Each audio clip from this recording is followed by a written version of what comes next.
Hello viewers, সবাই ভালো আছেন নিশ্চয়ই। আজকে আমি করছি দুলসিদো লেইত। ল্যাটিন আমেরিকা, ফ্রান্স, পোল্যান্ড ও ফিলিপাইনের বেশ জনপ্রিয় একটি ডেজার্ট। এটি শুধুও খাওয়া যায়, আবার যে কোনো মিষ্টি খাবারের টপিং অথবা ফিলার হিসেবেও ব্যবহার করা যায়। আমার চ্যানেলে দুলসিদো লেইতের একটি অথেন্টিক রেসিপি রয়েছে। আজকের রেসিপিটি এটির কুইকার ভার্সন। হাতে সময় কম থাকলে মাত্র 15 মিনিটেই তৈরি করে নেওয়া যাবে এই ডিলাইটটি। একটি ননস্টিকি প্যানে 50 গ্রাম চিনি নিয়ে নিচ্ছি।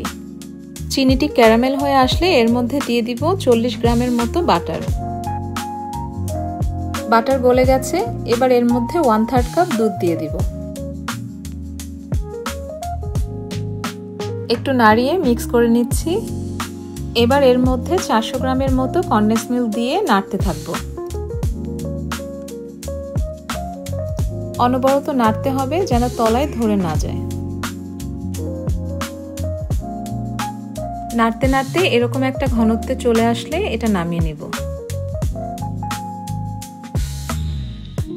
ঠান্ডা হবার জন্য ক্লিন ফ্লেম দিয়ে এভাবে ঢেকে রাখছি। এতে করে থিকনেসের একটা কনসিস্টেন্সি থাকবে, ওপরটাতে কোনো শক্ত লেয়ার পড়বে না। ব্যাস তৈরি হয়ে গেল দুলসিদো লেইত। আশা করছি রেসিপিটি ভালো লেগেছে। আরও এমন ভিডিও পেতে লাইক এবং সাবস্ক্রাইব করে পাশেই থাকুন। খুব শীঘ্রই ফিরবো নতুন কোনো ভিডিও নিয়ে। সেই পর্যন্ত ভালো থাকুন, সুস্থ থাকুন।